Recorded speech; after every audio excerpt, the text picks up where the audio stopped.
Hi, Fourthies! Are you ready for our language lesson? Please join me on page 74. I'll write it down. Page 74 in your language books. Page 74. Are you there? I hope so. Page 74. Thanks. Thanks for going to page 74. Alrighty. So, it's got a really cool remember up here.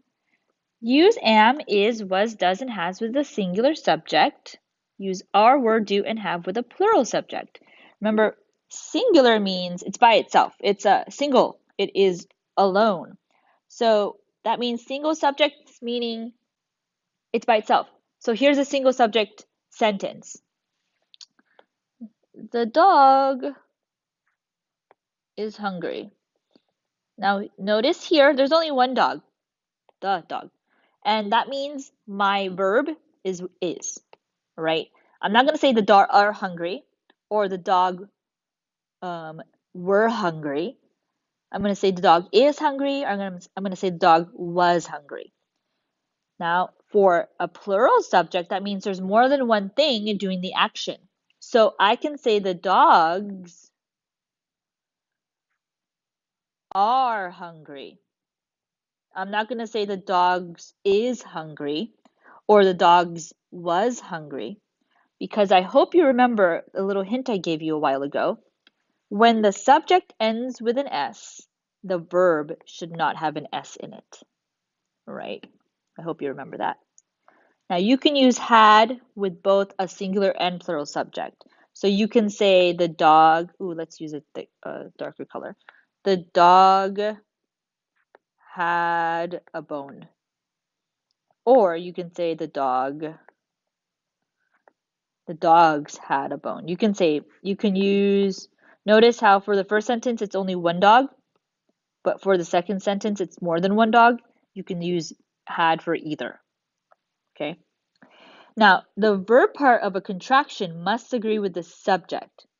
All right, so it's basically saying if you're going to use was, it has, or wasn't. If you're going to say wasn't, it has, the subject still has to be one. So notice here, Caleb wasn't at school last Friday. So it's only one person. So that means when I change this to a contraction, you can still say wasn't. You're not going to say aren't. Caleb aren't or weren't. You're not going to say Caleb weren't at school because weren't is only used for plural subjects. Let's practice this, okay? Actually, here for the second part, same idea. So let's practice this. You can either write is, isn't, are, or aren't. These are the only four words you can use for think A, okay? So number one, is the weather wonderful today? You can say that. Or you can say, isn't the weather wonderful today? You cannot say, are the weather wonderful today? Because that doesn't make any sense.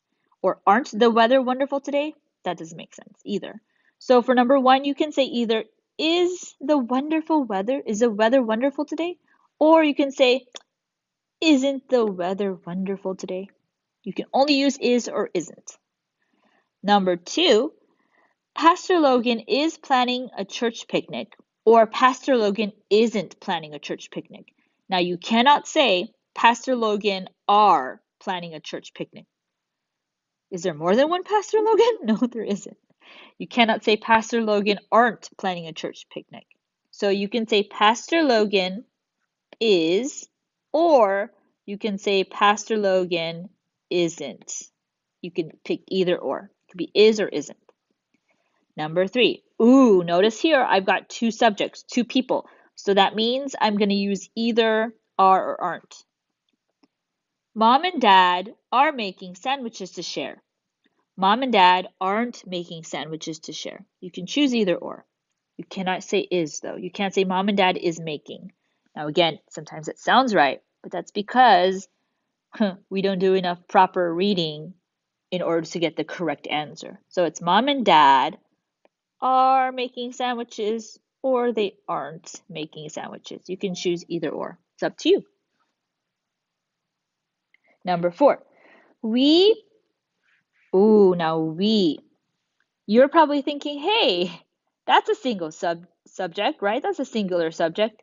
It's not because it's talking about more than one person. If I say we, I'm including you, fourth graders. Like we are going to have a picnic today. So that means more than one person's having a picnic, all right? So that means my verb cannot end with an S. It doesn't end with an S. So I'm not going to use is or isn't. I'm going to use are or aren't. Because even if I say we is taking umbrellas, that won't make any sense. That sounds funny.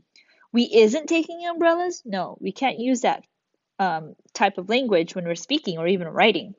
We are taking umbrellas since it doesn't look like rain, or we aren't. Actually, in this case, just say we are. Oh no, we aren't, sorry. We aren't. All right. Think B. Write C in the blank if the verb or contraction is written correctly, or write I. Oh, they underlined the verb for us. Yay. Oh, they underlined the noun. Oh, so they underlined the nouns for us. They underline the subjects, really. So that will help us determine if we should use a singular or plural verb. Number 1 says, Macy and Aaron are hungry after doing their morning chores. Is that correct?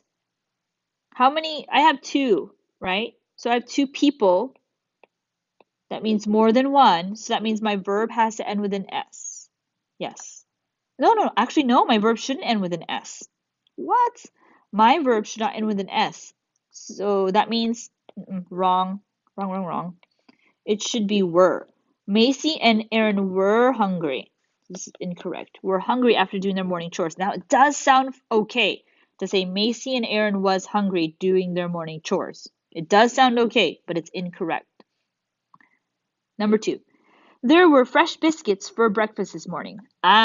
So they underline the verb, which is biscuits. Notice how the biscuits is ending with an S. So that means my verb should not end with an S.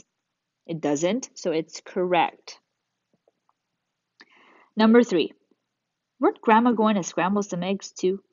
I know this is how we talk sometimes, but it doesn't sound right. My subject. How many grandmas are we talking about? Just one, right? So there's no grandmas.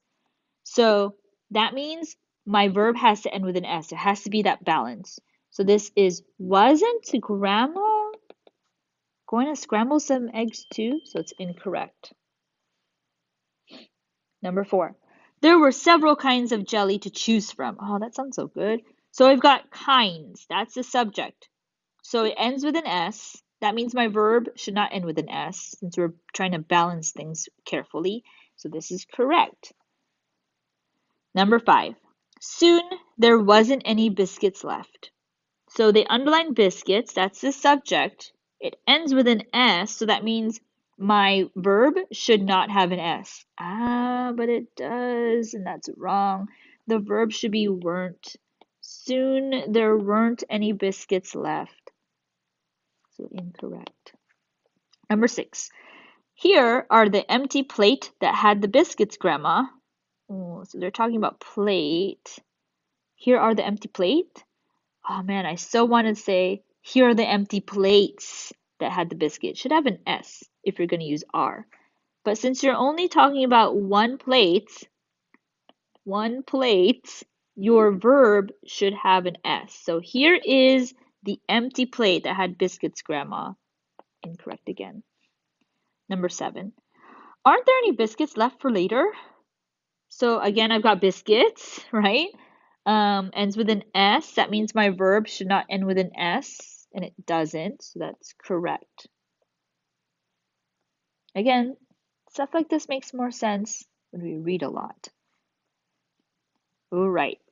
Write an interrogative sentence, meaning a question mark, using the contraction for was not. What's a contraction for was not? It's wasn't. Okay, so that means I have to ask a question using the word wasn't. So here's my example, and then at our Zoom meeting, you can give me yours. I'm going to say, wasn't it supposed to rain today? Wasn't it? Wasn't it supposed to rain? Question mark. You know when you go outside, the weatherman says it's gonna rain on Tuesday, and you go outside and you're like, wow, that weatherman didn't know his stuff, huh? So wasn't it supposed to rain, weatherman? Alrighty. So I hope you can think of one. You can start your sentence with wasn't if you want, and it has to have a question mark at the end. Okay? Oh, what's that? That must be the hint for the riddle I'm going to ask you in the math lesson. Alrighty. Fourthies, thank you very much for listening to our lesson. I hope you watched the math lesson. And then we'll see each other at our Zoom meeting later. Thank you.